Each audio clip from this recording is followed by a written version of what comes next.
우리는 아플 때 병원에 가면 치료를 받지만 북한의 한 기장은 하늘 위에서 충격적인 광경을 목격했습니다. 간부의 자녀는 비행기를 타고 중국 병원으로 날아가는데 일반 주민의 아이는 같은 병으로 공항 활주로에서 숨져가고 있었습니다. 20년간 북한 최고 특권층으로 살던 그는 그날 이후 견딜 수 없는 결심을 하게 됩니다. 과연 그는 무엇을 선택했을까요? 지금부터 그 이야기를 들려드리겠습니다. 구독과 좋아요로 응원해 주시면 감사하겠습니다. 그 모든 것은 2009년 가을 평양 순안공항에서 시작되었습니다. 제 이름은 김철수, 그때 제 나이 43이었습니다. 고려항공 국내선 기장으로 20년을 날았습니다. 여러분도 아시다시피 북에서 비행사라는 건 그야말로 하늘이 내린 직업이었습니다. 우리 세대 사람들 기억하시죠?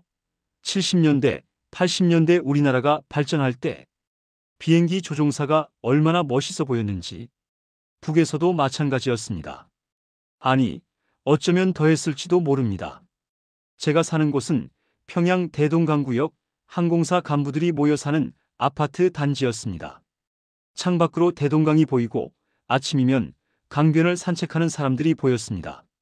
제 아내는 평양의과대학병원에서 간호사로 일했고 아들은 김일성 종합대학에 다니고 있었습니다. 북에서는 이런 걸 행복한 가정이라고 불렀습니다. 매일 아침 6시면 일어나 출근 준비를 했습니다. 아내가 끓여주는 된장국 한 그릇, 옥수수밥 한 공기. 일반 주민들은 배급도 제대로 못 받는 시절이었지만 우리 같은 특수 직종은 쌀과 옥수수를 섞어서라도 먹을 수 있었습니다. 여보, 오늘도 안전하게 다녀오세요. 아내는 늘 그렇게 말했습니다. 그때만 해도 저는 이 일상이 영원할 줄 알았습니다.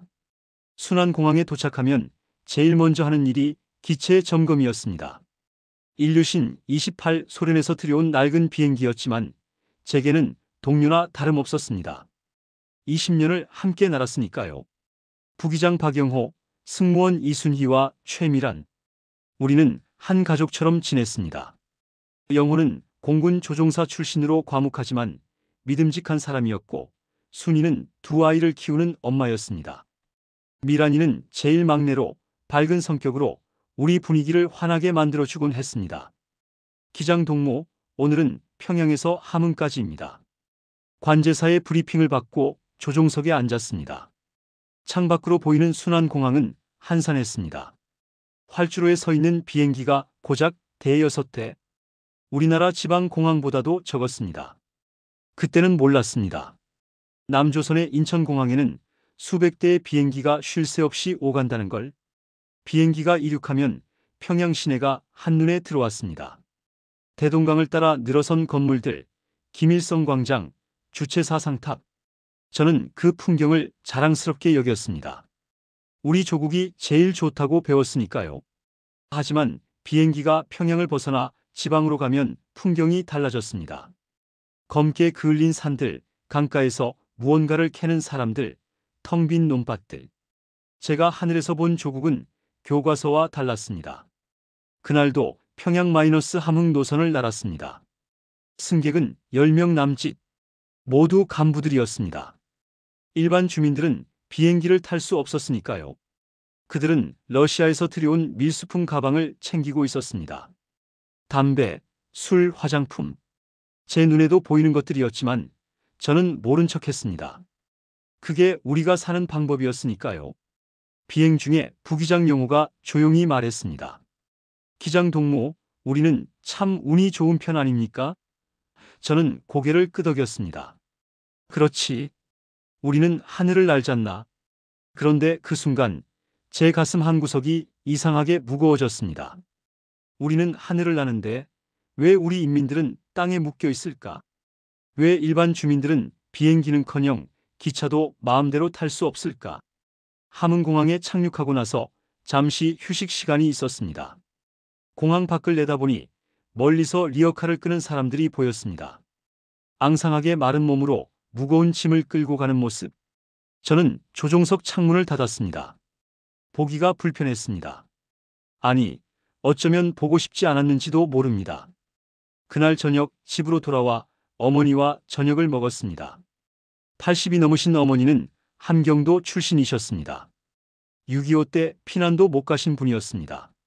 철수야, 너는 참 복받은 거다. 비행기 조종사라니. 어머니는 늘 그렇게 말씀하셨습니다. 하지만 그날은 어머니가 이런 말씀을 덧붙이셨습니다. 우리도 그때 흥남 철수 배를 탔더라면, 남조선에 갔더라면 어땠을까? 저는 밥숟가락을 내려놓았습니다. 어머니의 그 한마디가 제 가슴에 박혔습니다. 그날 밤 잠을 이루지 못했습니다. 제 머릿속에는 하늘에서 본 풍경이 계속 떠올랐습니다. 평양의 화려함과 지방의 궁핍함, 비행기를 타는 간부들과 리어카를 끄는 주민들. 저는 그때까지만 해도 이런 생각이 위험하다는 걸 몰랐습니다. 아니, 알면서도 모른 척하고 싶었는지도 모릅니다. 그렇게 제 안에서 작은 균열이 시작되었습니다. 20년을 날아온 하늘 위에서 저는 처음으로 의문을 품기 시작했습니다. 그 의문의 답은 생각보다 빨리 찾아왔습니다. 아니, 정확히는 제 눈앞에 펼쳐졌다고 해야 맞겠습니다. 그해 겨울 2009년 12월이었습니다. 저는 평소와 다른 임무를 받았습니다. 기장 동무, 특별기 준비하시오. 관제실에서 내려온 지시였습니다. 특별기라는 건 당 고위 간부들이나 그 가족들을 태우는 비행이었습니다. 저는 익숙하게 준비에 들어갔습니다. 20년 동안 수없이 해온 일이었으니까요. 승객은 단 2명이었습니다. 어떤 고위 간부의 아들과 그 어머니였습니다. 20살쯤 되어 보이는 젊은이는 얼굴이 창백했고 어머니는 눈물을 글썽이고 있었습니다. 옆에 있던 당 간부가 제게 조용히 말했습니다. 평양에서 북경까지 중국 병원에 급히 가야 하오. 백혈병이라고 했습니다. 북에서는 치료할 수 없으니 중국으로 가야 한다는 것이었습니다. 저는 묵묵히 비행기를 준비했습니다. 최고급 연료를 넣고 기체를 완벽하게 점검했습니다. 그 젊은이의 생명이 달린 일이었으니까요. 비행기가 이륙하고 저는 가장 안전한 항로를 택했습니다. 기류가 안정된 고도를 유지하며 북경으로 날아갔습니다. 2시간 남짓 걸렸습니다. 북경 수도 공항에 착륙하니 중국 의료진이 대기하고 있었습니다. 앰뷸런스가 활주로까지 들어와 그 젊은이를 실어갔습니다. 임무를 마치고 평양으로 돌아오는 길이었습니다. 그런데 청진상공을 지나는데 관제탑에서 긴급 연락이 왔습니다. 기장 동무, 청진공항에 잠시 착륙해 주시오. 급한 환자가 있어. 저는 항로를 변경했습니다. 청진공항은 작은 지방 공항이었습니다. 활주로에 내리니 몇 명의 사람들이 달려왔습니다. 그들이 들것에 실어온 사람을 보고 저는 숨이 막혔습니다. 12살쯤 되어 보이는 여자아이였습니다. 얼굴은 백지장처럼 하얗고 입술은 파랗게 질려 있었습니다. 아이의 어머니가 제 손을 붙잡았습니다. 기장 동무, 제발 우리 딸을 살려주시오. 평양병원에만 가면 살 수 있다고 했소. 여자의 손은 얼음장처럼 차가웠습니다. 저는 당황했습니다. 저는 화물기를 몰고 있었고 환자를 태울 준비가 되어 있지 않았습니다. 더구나 허가도 받지 않은 상황이었습니다. 저는 관제탑에 연락했습니다. 환자 수송 허가를 요청합니다. 그런데 돌아온 대답은 차갑기만 했습니다. 불가하오. 당 중앙에 허가가 필요하오. 저는 다시 애원했습니다. 아이가 죽어가고 있습니다. 하지만 관제탑은 단호했습니다. 규정은 규정이요. 허가 없이는 불가하오. 저는 무전기를 내려놓았습니다. 그리고 밖으로 나가 그 어머니에게 말해야 했습니다. 죄송합니다. 허가가. 그 어머니는 제 말이 끝나기도 전에 주저앉았습니다. 그럼 우리 딸은 어떻게 합니까? 약도 없고 병원도 없고. 여자는 울부짖었습니다. 옆에 있던 남편으로 보이는 사람이 여자를 부축했습니다. 당신 진정해요. 우리가 평민인데 어쩌겠소. 그 남자의 목소리에는 체념이 가득했습니다. 저는 비행기로 돌아왔습니다. 조종석에 앉아서도 손이 떨렸습니다. 불과 몇 시간 전 저는 간부의 아들을 북경까지 태워다 주었습니다. 최고급 연료로 최상의 서비스로. 그런데 지금 제 눈앞에서 어린아이가 죽어가는데 저는 아무것도 할 수 없었습니다. 같은 비행기, 같은 기장인데 말입니다. 평양으로 돌아오는 내내 저는 생각했습니다. 아침에 태운 그 간부의 아들과 청진에서 본 그 여자아이 둘 다 같은 백혈병이었습니다. 하나는 북경병원으로 갔고 하나는 청진 활주로에 남았습니다. 무엇이 다른가? 부모의 지위였습니다. 그게 전부였습니다. 집에 돌아와 저는 아내에게 그 이야기를 했습니다. 아내는 한숨을 쉬었습니다. 여보, 우리 병원도 마찬가지예요. 간부들은 특실에서 온갖 약을 다 쓰는데 일반 환자들은 소독약조차 부족해요. 간호사로 일하면서 매일 봅니다. 숨지는 사람들을. 아내의 목소리가 떨렸습니다. 그날 밤 어머니 방에 들렀습니다. 어머니는 이불을 덮고 계셨는데 기침을 하셨습니다. 어머니, 괜찮으세요? 제가 물었습니다. 어머니는 손을 저으셨습니다. 늙으면 다 이런 거지 뭐. 약 먹으면 나아질 거야. 그런데 저는 알고 있었습니다. 어머니께 드릴 약이 집에 없다는 것을. 병원에 가도 약을 구하기 어렵다는 것을. 그 순간 제 머릿속에 어머니의 말씀이 떠올랐습니다. 우리도 그때 흥남 철수 배를 탔더라면 6.25 때도 이렇지는 않았을 것이라는 어머니의 말씀. 저는 주먹을 쥐었습니다. 우리가 배운 건 뭐였습니까? 인민이 주인이라고 배웠습니다. 모두가 평등하다고 배웠습니다. 하지만 제가 본 건 달랐습니다. 다음 날 출근해서 동료들을 만났습니다. 부기장 영호, 승무원 순이와 미란. 저는 어제 일을 이야기했습니다. 순이가 눈물을 글썽였습니다. 기장님, 우리 큰아들도 지난달에 맹장염에 걸렸었어요. 수술해야 한다는데 마취제가 없대요. 제가 일하는 병원 간부 병동에서 몰래. 순이는 말을 잇지 못했습니다. 영호도 한숨을 쉬었습니다. 저희 아버지가 탄광에서 일하시는데 작년에 사고가 났어요. 다리를 다쳤는데 제대로 된 치료를 못 받으셨습니다. 지금도 절룩거리세요. 미란이도 고개를 떨궜습니다. 제 동생이 장마당에서 장사하다가 단속에 걸렸어요. 지금 구류소에 있습니다. 우리는 침묵했습니다. 비행사라는 특권층이지만 우리 가족들은 달랐습니다. 우리도 결국 평범한 인민이었습니다. 특권은 우리 개인에게만 주어졌을 뿐 우리 가족에게는 해당되지 않았습니다. 그날 저는 깨달았습니다. 제가 20년 동안 믿어온 것들이 거짓이었다는 것을. 같은 하늘 아래서 어떤 이는 북경병원으로 날아가고 어떤 이는 활주로에서 죽어간다는 것을. 그리고 저는 그 불평등을 나르는 비행기를 몰고 있었다는 것을. 그날 밤부터 잠이 오지 않았습니다. 조종석에 앉아도 하늘을 날아도 제 가슴은 무거웠습니다. 저는 더 이상 자랑스러운 기장이 아니었습니다. 저는 공범이었습니다. 그 사건 이후 일상이 무너지기 시작했습니다. 아니, 정확히는 제 눈에 보이기 시작했다고 해야겠습니다. 20년 동안 보지 않으려 했던 것들이 말입니다. 2010년 새해가 밝았지만 평양은 추웠습니다. 그해 겨울은 유난히 혹독했습니다. 우리 아파트는 간부 숙소라 그나마 석탄 배급을 받았지만 하루 2~3시간 난방이 전부였습니다. 어머니는 방에서 두꺼운 이불을 여러 겹 덮고 계셨습니다. 기침이 점점 심해지셨는데 약이 없었습니다. 아내가 병원에서 몰래 가져온 감기약으로 버티셨습니다. 철수야, 나는 괜찮다. 내 걱정은 하지 마라. 어머니는 늘 그렇게 말씀하셨지만 저는 알고 있었습니다. 손발이 얼어 터지는 추위 속에서 80이 넘은 노인이 견디기가 얼마나 힘든지. 우리 부모님 세대가 6.25 때 겪은 고생도 이만했을까 싶었습니다. 그러던 어느 날 승무원 순이가 출근하지 않았습니다. 순이는 20년 가까이 함께 일한 동료였는데 단 한 번도 결근한 적이 없는 사람이었습니다. 저는 불안한 마음에 순이 집으로 갔습니다.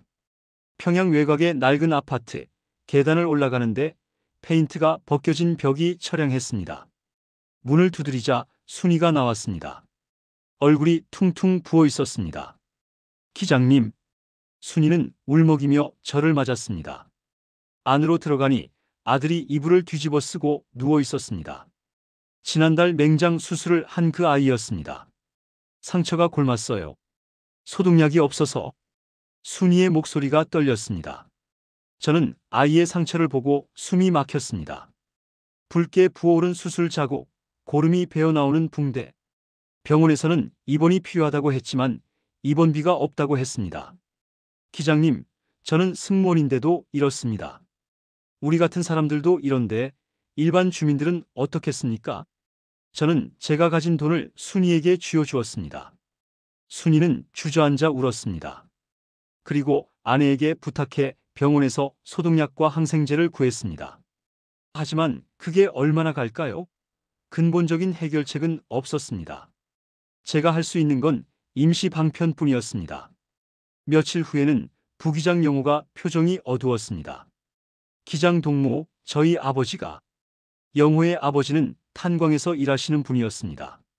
작년에 사고로 다리를 다친 후 제대로 걷지 못하셨습니다. 이번 달부터 탄광에서 해고됐습니다. 일을 못하니 쓸모없다고. 영호는 주먹을 쥐었습니다. 배급도 끊겼습니다. 이제 어떻게 살라는 겁니까? 저는 위로의 말도 건네지 못했습니다. 무슨 말을 할 수 있겠습니까? 영호의 아버지는 평생을 탄광에서 일하셨습니다. 조국을 위해, 인민을 위해 석탄을 캤습니다. 그런데 다쳤다고, 늙었다고 내버려진 것입니다. 마치 낡은 연장처럼 말입니다. 영호 동무, 자네 아버지는 영웅이야. 평생을 탄광에서. 제가 말을 잇지 못하자 영호가 쓴웃음을 지었습니다. 영웅이라고요? 영웅은 배급도 못 받습니까? 기장 동무, 우리가 배운 건 다 거짓말입니다. 인민이 주인이라고요? 웃기는 소리입니다. 막내 승무원 미란도 힘든 시간을 보내고 있었습니다. 미란의 동생은 장마당에서 중국산 물건을 팔다가 단속에 걸렸습니다. 3개월 구류형을 받고 교화소에 갔는데 나온 후 완전히 사람이 변했다고 했습니다. 언니, 나는 이제 못 살겠어. 거기서 본 것들이. 동생은 밤마다 악몽을 꾸었습니다. 교화소에서 당한 폭행과 굶주림 때문이었습니다. 미란아, 내 동생 나이가 어떻게 되나? 제가 물었습니다. 23입니다, 기장님. 미란이 대답했습니다. 23. 제 아들보다 어린 나이였습니다. 그 어린 나이에 구류소를 다녀온 것입니다. 살기 위해 장사를 했을 뿐인데 말입니다. 일주일에 한 번씩 우리는 휴게실에서 모였습니다. 비행 전 브리핑을 하는 자리였지만 요즘은 서로의 안부를 묻는 시간이 되었습니다. 그날도 우리는 차를 마시며 이야기를 나눴습니다.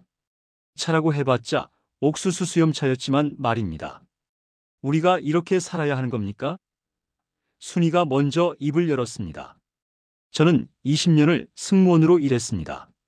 간부들 시중을 들고 웃으며 차를 따랐습니다.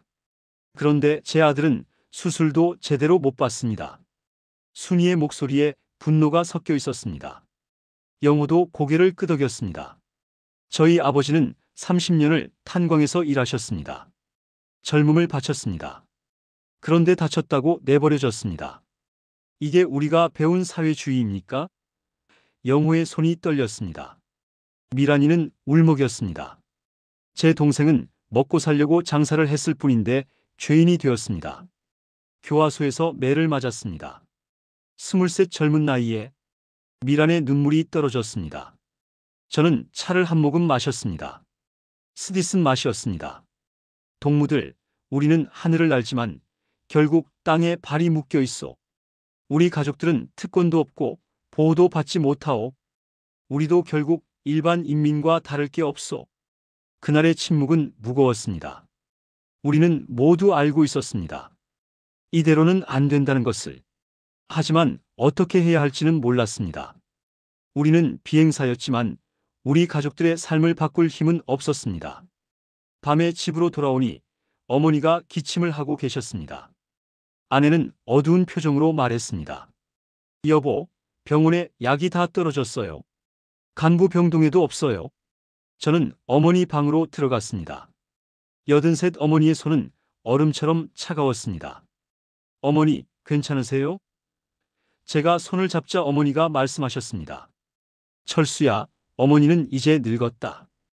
하지만 너와 내 가족은 살아야 한다. 이 땅에서는 안 될 것 같구나. 어머니의 목소리는 작았지만 단호했습니다. 그날 밤 잠을 이루지 못했습니다.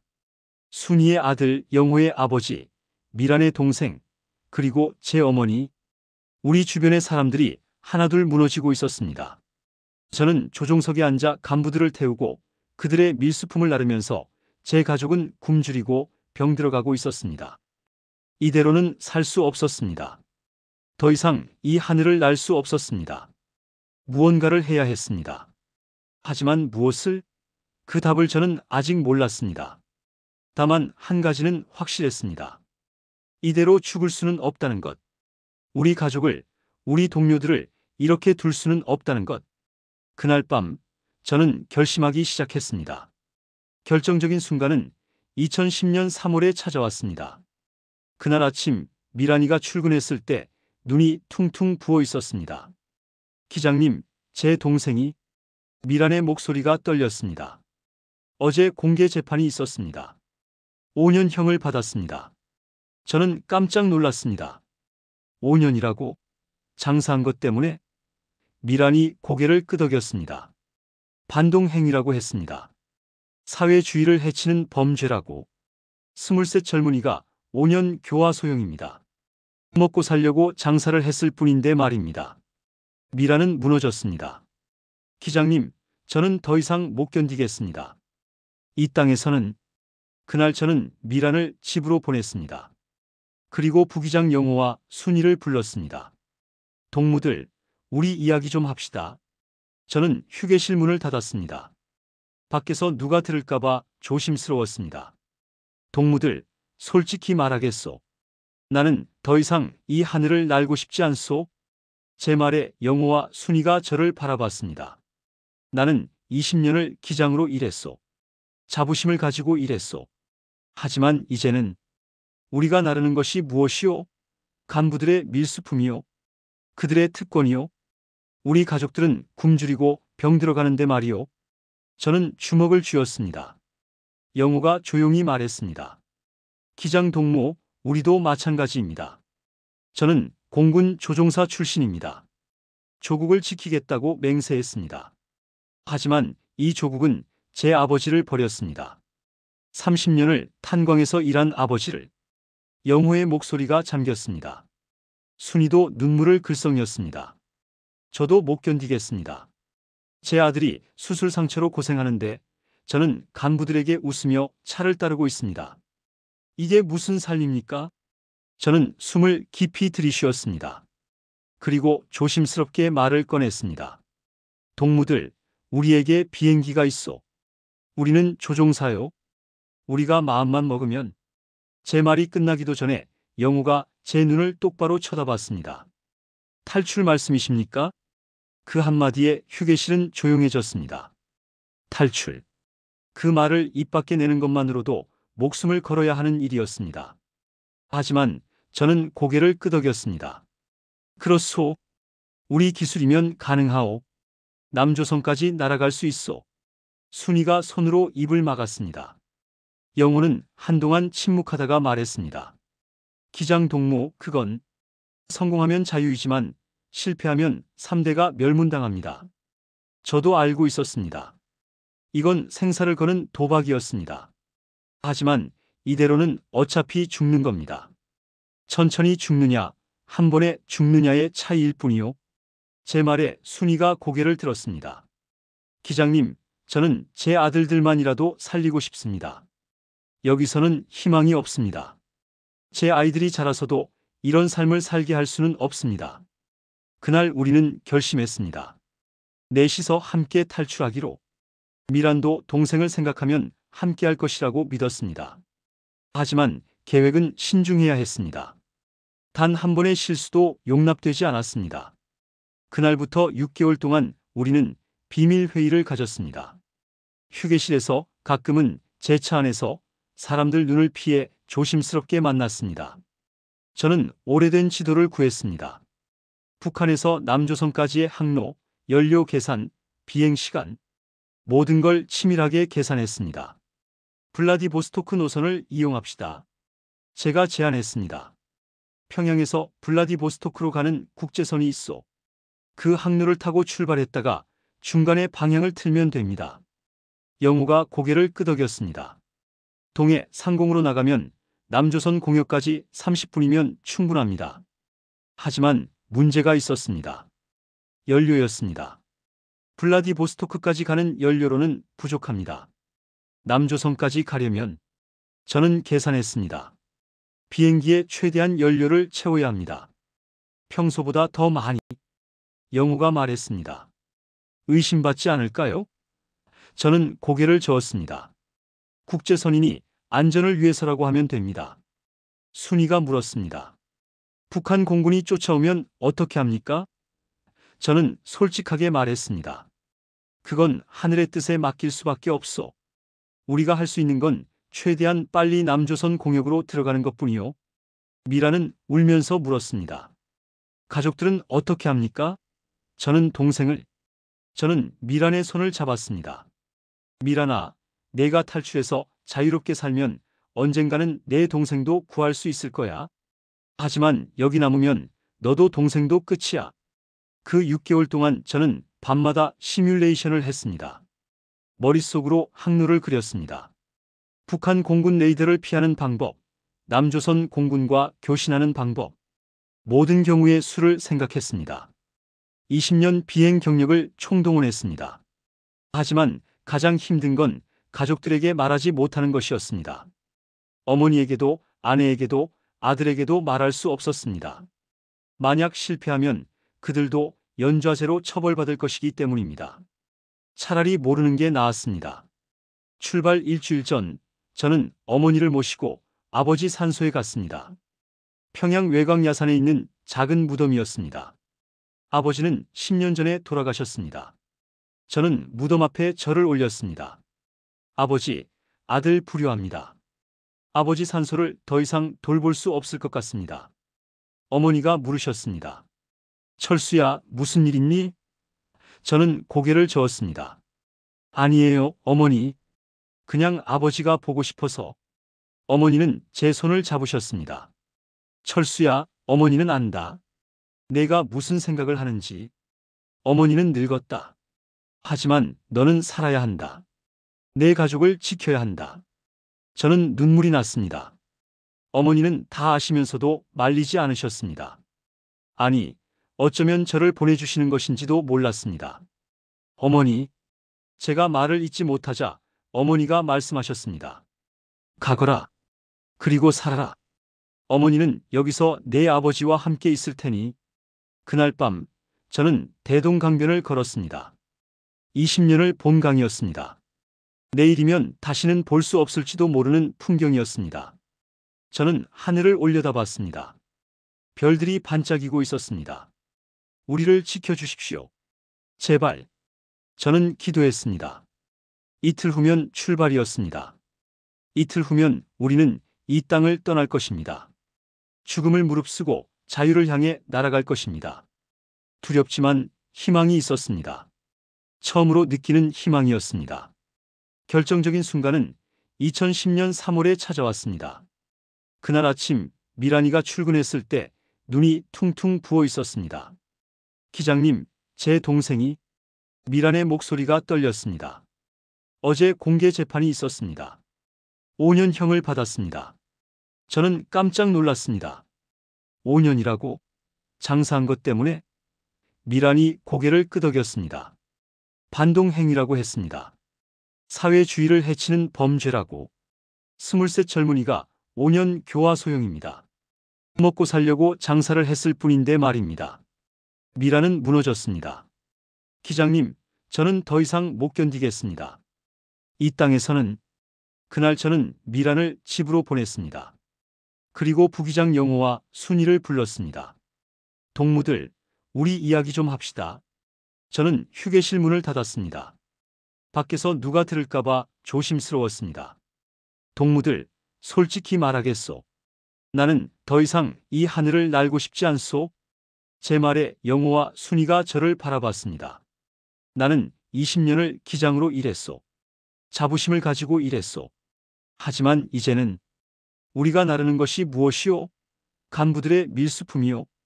그들의 특권이요. 우리 가족들은 굶주리고 병들어가는데 말이요. 저는 주먹을 쥐었습니다. 영호가 조용히 말했습니다. 기장 동무, 우리도 마찬가지입니다. 저는 공군 조종사 출신입니다. 조국을 지키겠다고 맹세했습니다. 하지만 이 조국은 제 아버지를 버렸습니다. 30년을 탄광에서 일한 아버지를. 영호의 목소리가 잠겼습니다. 순이도 눈물을 글썽였습니다. 저도 못 견디겠습니다. 제 아들이 수술 상처로 고생하는데 저는 간부들에게 웃으며 차를 따르고 있습니다. 이게 무슨 삶입니까? 저는 숨을 깊이 들이쉬었습니다. 그리고 조심스럽게 말을 꺼냈습니다. 동무들, 우리에게 비행기가 있어. 우리는 조종사요. 우리가 마음만 먹으면. 제 말이 끝나기도 전에 영호가 제 눈을 똑바로 쳐다봤습니다. 탈출 말씀이십니까? 그 한마디에 휴게실은 조용해졌습니다. 탈출. 그 말을 입 밖에 내는 것만으로도 목숨을 걸어야 하는 일이었습니다. 하지만 저는 고개를 끄덕였습니다.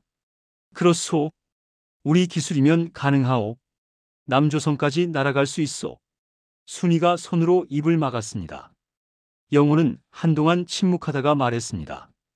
기장 동무, 그건 성공하면 자유이지만 실패하면 3대가 멸문당합니다. 저도 알고 있었습니다. 이건 생사를 거는 도박이었습니다. 하지만 이대로는 어차피 죽는 겁니다. 천천히 죽느냐, 한 번에 죽느냐의 차이일 뿐이요. 제 말에 순이가 고개를 들었습니다. 기장님, 저는 제 아들들만이라도 살리고 싶습니다. 여기서는 희망이 없습니다. 제 아이들이 자라서도 이런 삶을 살게 할 수는 없습니다. 그날 우리는 결심했습니다. 넷이서 함께 탈출하기로. 미란도 동생을 생각하면 함께 할 것이라고 믿었습니다. 하지만 계획은 신중해야 했습니다. 단 한 번의 실수도 용납되지 않았습니다. 그날부터 6개월 동안 우리는 비밀 회의를 가졌습니다. 휴게실에서, 가끔은 제 차 안에서 사람들 눈을 피해 조심스럽게 만났습니다. 저는 오래된 지도를 구했습니다. 북한에서 남조선까지의 항로, 연료 계산, 비행 시간, 모든 걸 치밀하게 계산했습니다. 블라디보스토크 노선을 이용합시다. 제가 제안했습니다. 평양에서 블라디보스토크로 가는 국제선이 있어. 그 항로를 타고 출발했다가 중간에 방향을 틀면 됩니다. 영호가 고개를 끄덕였습니다.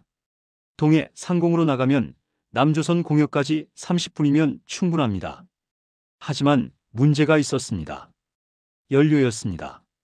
블라디보스토크까지 가는 연료로는 부족합니다. 남조선까지 가려면 저는 계산했습니다. 비행기에 최대한 연료를 채워야 합니다. 평소보다 더 많이. 영호가 말했습니다. 의심받지 않을까요? 저는 고개를 저었습니다. 국제선이니 안전을 위해서라고 하면 됩니다. 순이가 물었습니다. 북한 공군이 쫓아오면 어떻게 합니까? 저는 솔직하게 말했습니다. 그건 하늘의 뜻에 맡길 수밖에 없어. 우리가 할 수 있는 건 최대한 빨리 남조선 공역으로 들어가는 것뿐이요. 미라는 울면서 물었습니다. 가족들은 어떻게 합니까? 저는 미란의 손을 잡았습니다.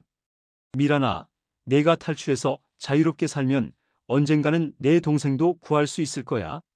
하지만 여기 남으면 너도 동생도 끝이야. 그 6개월 동안 저는 밤마다 시뮬레이션을 했습니다.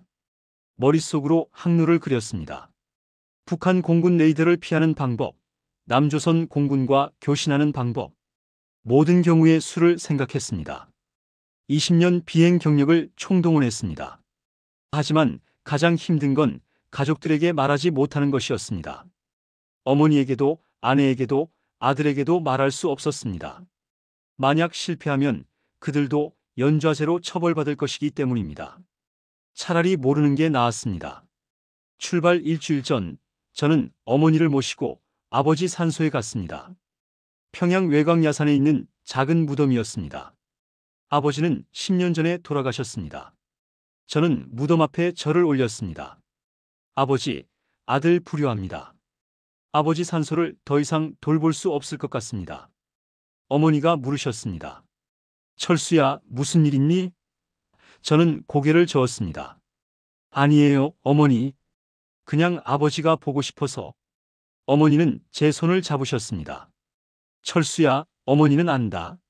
내가 무슨 생각을 하는지. 어머니는 늙었다. 하지만 너는 살아야 한다. 내 가족을 지켜야 한다. 저는 눈물이 났습니다. 어머니는 다 아시면서도 말리지 않으셨습니다. 아니, 어쩌면 저를 보내주시는 것인지도 몰랐습니다.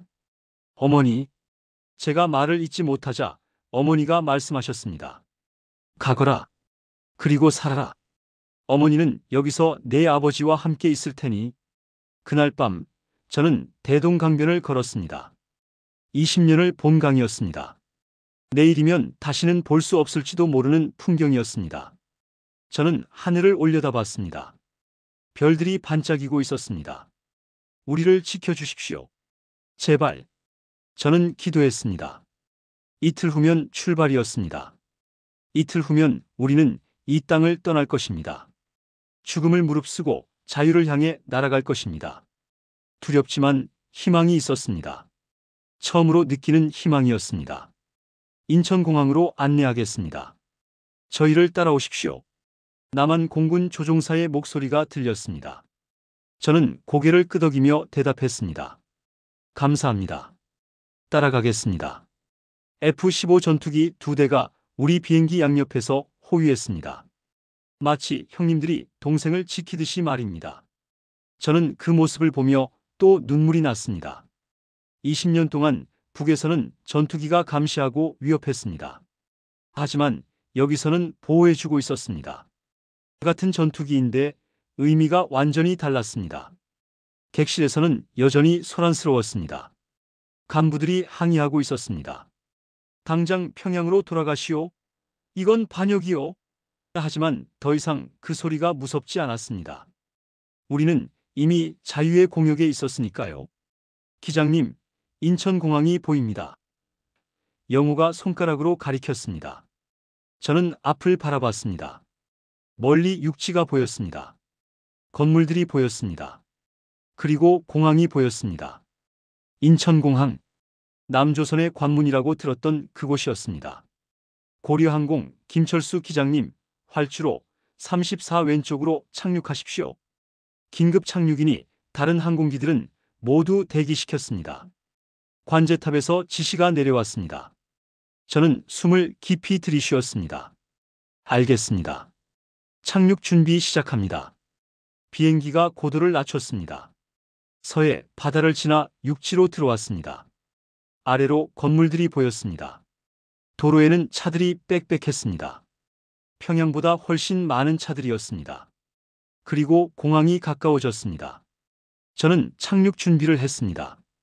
바퀴를 내리고 플랩을 조정하고 속도를 줄였습니다. 20년 동안 수천 번 해온 동작이었습니다. 하지만 오늘만큼은 손이 떨렸습니다. 이건 단순한 착륙이 아니었습니다.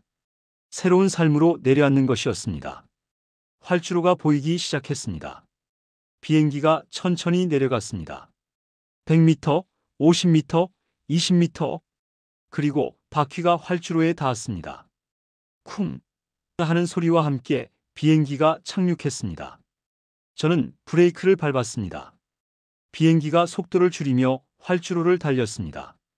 그때였습니다. 저는 조종석 창밖을 보았습니다. 단 3초, 고작 3초를 봤을 뿐인데 저는 숨이 멎었습니다.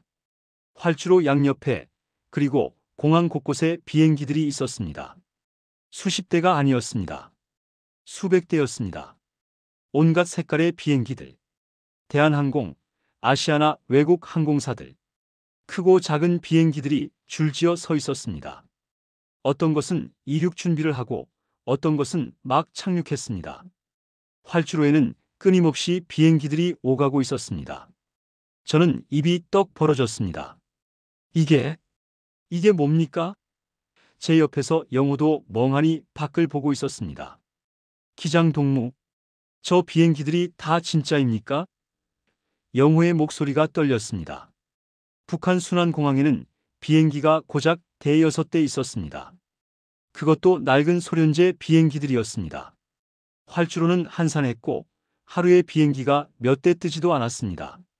그게 제가 20년 동안 본 공항이었습니다. 하지만 여기는 달랐습니다. 수백 대의 비행기들이 쉴 새 없이 움직이고 있었습니다. 마치 살아 숨쉬는 생명체처럼 말입니다.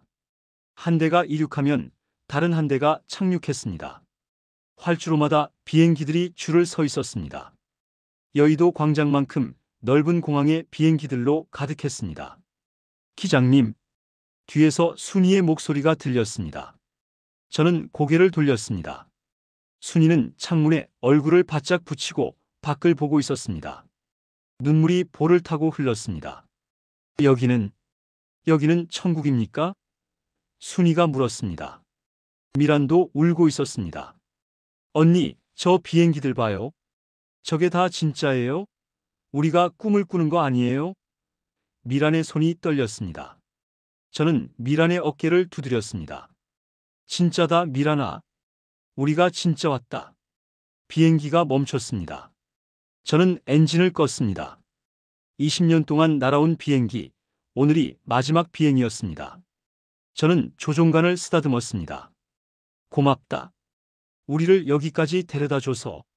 낡은 비행기였지만 끝까지 우리를 지켜줬습니다. 밖에서 사이렌 소리가 들렸습니다. 경찰차, 소방차, 앰뷸런스가 우리 비행기를 둘러쌌습니다. 계단차가 다가왔습니다. 문이 열렸습니다. 그리고 한국 사람들이 올라왔습니다.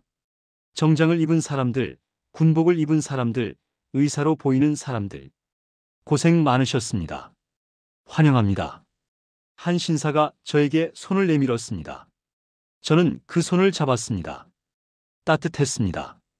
대한민국에 오신 것을 환영합니다. 그 말에 저는 또 눈물이 났습니다. 저는 천천히 비행기에서 내렸습니다. 계단을 내려가는데 다리가 후들거렸습니다. 영우가 제 팔을 잡아줬습니다. 순이와 미란도 뒤따라 내렸습니다. 우리 넷은 활주로에 섰습니다. 남한 땅이었습니다. 저는 주위를 둘러봤습니다. 수백 대의 비행기들이 여전히 움직이고 있었습니다. 한 대가 머리 위로 굉음을 내며 이륙했습니다. 전보 제트기였습니다. 북에서는 한 번도 본 적 없는 거대한 비행기였습니다. 저는 그 비행기를 올려다보며 생각했습니다. 이게 자유구나. 이게 발전이구나. 이게 우리가 몰랐던 세상이구나. 순환공항에서는 하루에 비행기 몇 대가 뜰까 말까 했습니다. 여기서는 몇 분마다 한 대씩 뜨고 있었습니다. 24시간 내내 쉬지 않고. 저는 그제야 깨달았습니다. 우리가 얼마나 좁은 세상에 갇혀 있었는지, 우리가 얼마나 큰 거짓말 속에 살았는지. 영우가 제 옆에서 말했습니다. 기장 동무. 아니, 이제는 기장님이라고 불러야겠습니다. 우리가 진짜 해냈습니다. 저는 고개를 끄덕였습니다. 그래, 우리가 해냈네. 영호 씨. 순이가 무릎을 꿇고 활주로에 절을 했습니다. 감사합니다. 하늘에 계신 부모님들, 우리를 지켜주셔서 감사합니다. 순이는 울면서 기도했습니다. 미란도 함께 무릎을 꿇었습니다. 저와 영호도 고개를 숙였습니다. 그때 다시 위를 보니 또 한 대의 비행기가 이륙하고 있었습니다. 대한항공 보잉 747이었습니다. 태극마크가 선명했습니다. 저는 그 비행기를 보며 맹세했습니다. 언젠가 나도 저 태극마크를 달고 날겠다. 자유로운 하늘을 날겠다. 3초. 고작 3초 동안 본 광경이었지만 제 인생을 바꿔놓았습니다. 그 3초 동안 저는 깨달았습니다. 우리가 탈출한 것이 얼마나 잘한 일인지, 우리가 온 이곳이 얼마나 다른 세상인지. 그날 인천공항 활주로에서 본 수백 대의 비행기들. 그것은 단순한 비행기가 아니었습니다. 그것은 자유였습니다. 희망이었습니다. 그리고 우리의 새로운 시작이었습니다. 인천공항에서 우리는 곧바로 정부 차량에 탑승했습니다. 어디로 가는지도 모른 채 서울로 향했습니다. 창밖으로 보이는 풍경에 저는 계속 놀랐습니다. 고속도로에 차들이 빽빽했습니다. 평양보다 훨씬 많았습니다. 건물들은 높고 화려했습니다. 네온사인이 반짝였습니다. 밤인데도 대나처럼 환했습니다. 여기가 정말 같은 민족이 사는 곳입니까? 영호가 중얼거렸습니다. 순이는 그저 멍하니 창밖만 바라봤습니다. 미라는 눈물을 닦았습니다. 우리는 말을 잃었습니다. 그저 이 낯선 세상을 눈으로 담을 뿐이었습니다. 서울 어딘가에 도착했습니다. 나중에 알았지만 국가정보원이었습니다. 거기서 우리는 조사를 받았습니다. 며칠 동안 우리의 신원을 확인하고 탈북 경위를 물었습니다. 북한에서 무슨 일을 했는지, 어떻게 탈출했는지, 간첩이 아닌지 모든 것을 낱낱이 밝혀야 했습니다. 처음에는 두려웠습니다. 또 신문 받는 건가 싶었습니다. 하지만 조사관들은 친절했습니다. 고생 많으셨습니다. 천천히 말씀해 주세요. 그들은 우리를 범죄자가 아닌 피해자로 대했습니다. 그것만으로도 감사했습니다. 한 달 후 우리는 하나원으로 갔습니다. 경기도 안성에 있는 곳이었습니다. 탈북자들이 남한 생활을 배우는 곳이라고 했습니다. 거기서 석 달을 보냈습니다. 남한 말투, 남한 문화, 남한 법률, 모든 게 새로웠습니다. 제일 신기했던 건 편의점이었습니다. 교육 중에 선생님이 우리를 편의점에 데려갔습니다. 24시간 운영합니다. 언제든 물건을 살 수 있어요. 저는 믿을 수 없었습니다. 밤 12시에도 가게가 열려 있다고요? 북에서는 상상도 못할 일이었습니다. 편의점에 들어갔을 때의 충격을 어떻게 설명할까요?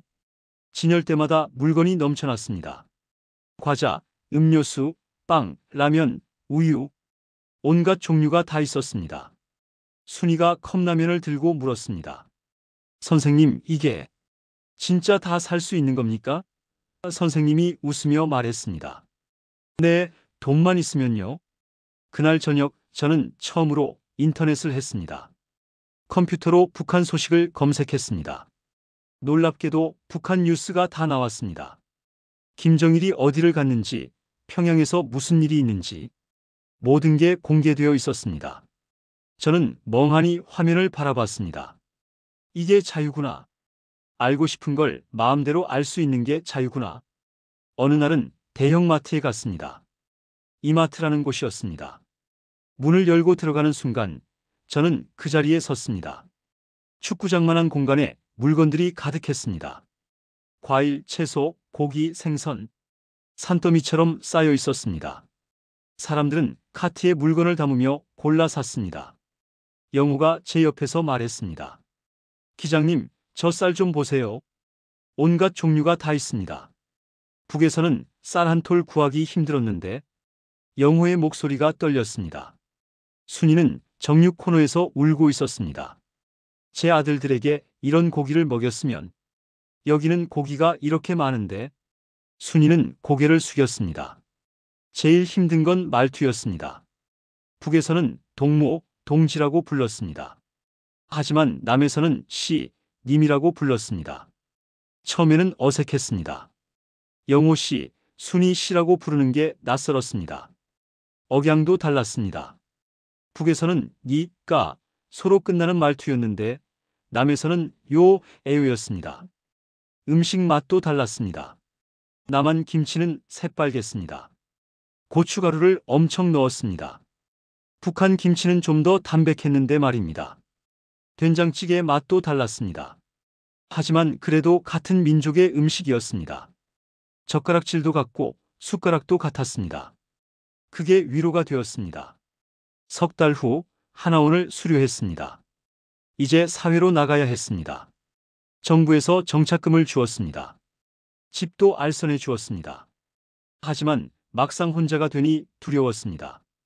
이제 어떻게 살아야 하나? 무슨 일을 해야 하나? 저는 항공 관련 일을 찾았습니다. 20년 경력이 있었으니까요. 하지만 쉽지 않았습니다.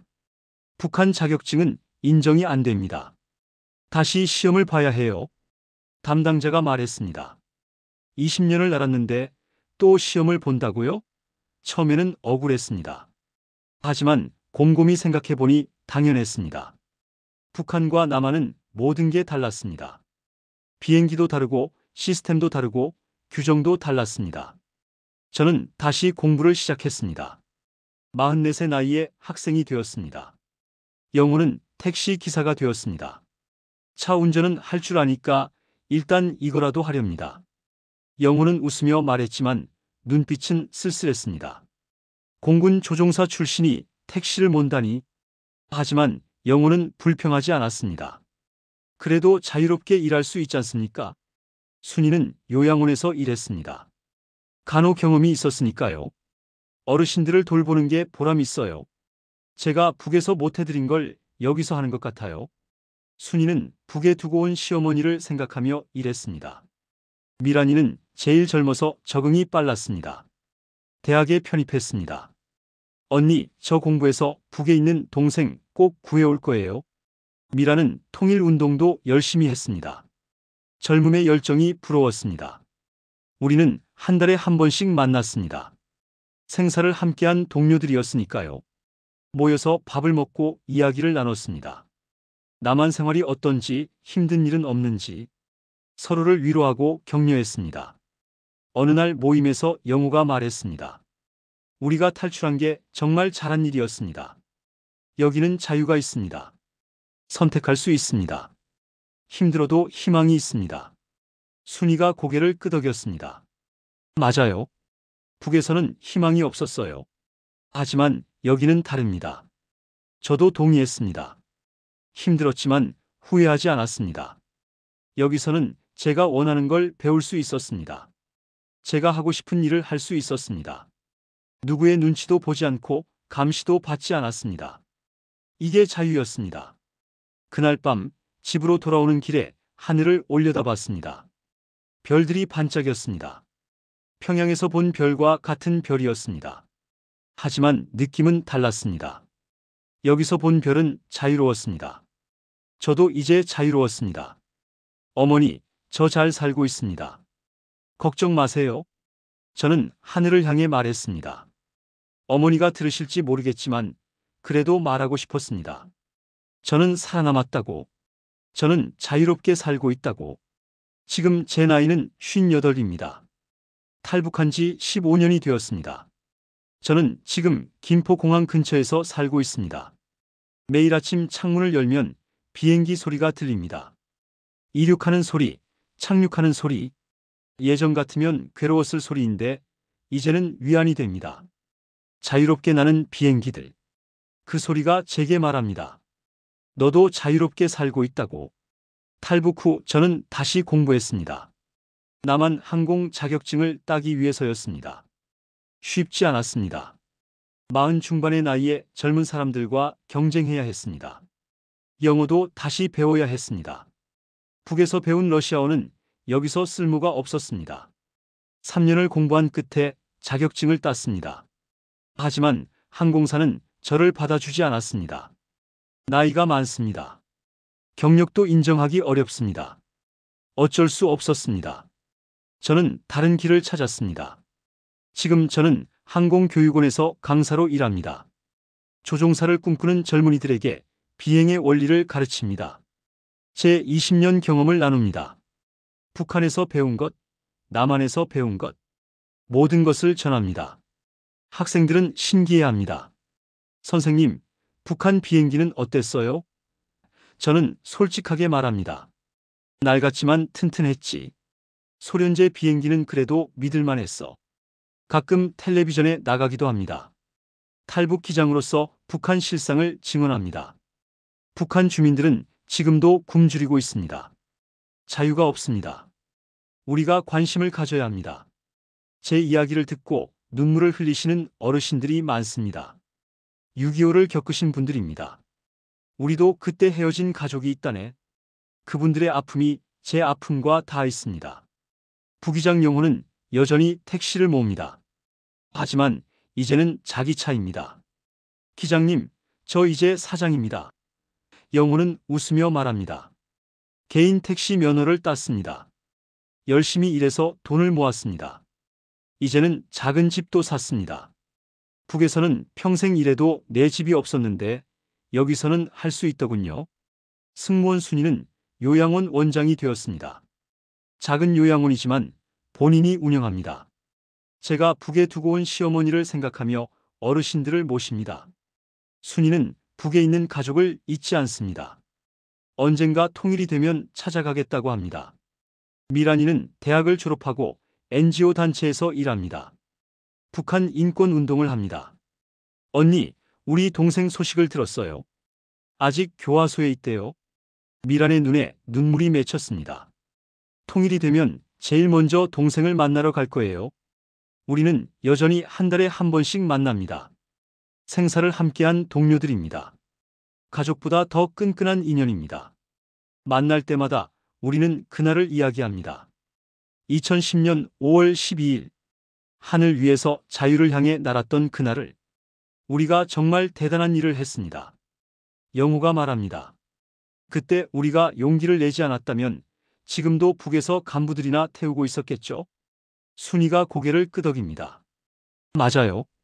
우리 아이들은 여기서 자유롭게 자랐어요. 그게 얼마나 감사한지. 하지만 우리에게는 늘 그리움이 있습니다. 북에 두고 온 가족들. 저는 어머니를 두고 왔습니다. 아내와 아들도 두고 왔습니다. 탈북 후 소식을 들었습니다. 어머니는 제가 떠난 다음 해에 돌아가셨다고 합니다. 아내와 아들은 평양에서 쫓겨났다고 합니다. 연좌제 때문입니다. 제 가슴은 아픕니다. 제가 자유를 얻는 대가로 가족들이 고통받았습니다. 하지만 저는 알고 있습니다. 어머니는 제가 자유롭게 사는 걸 원하셨다는 것을. 가거라. 그리고 살아라. 어머니의 마지막 말씀이 제 귀에 생생합니다. 가끔 꿈을 꿉니다. 평양 대동강변을 걷는 꿈입니다. 어머니 산소에 절하는 꿈입니다. 순안공항 활주로에서 비행기를 모는 꿈입니다. 하지만 깨면 여기는 남한입니다. 저는 다시 갈 수 없는 곳을 그리워합니다. 통일이 되면 가장 먼저 뭐 하고 싶으세요? 어느 날 미란이가 물었습니다. 저는 잠시 생각했습니다. 어머니 산소에 가고 싶어. 그리고 순안공항에 가고 싶어. 그 활주로에서 다시 비행기를 몰고 싶어. 이번에는 자유로운 하늘을 나는 비행기로. 통일.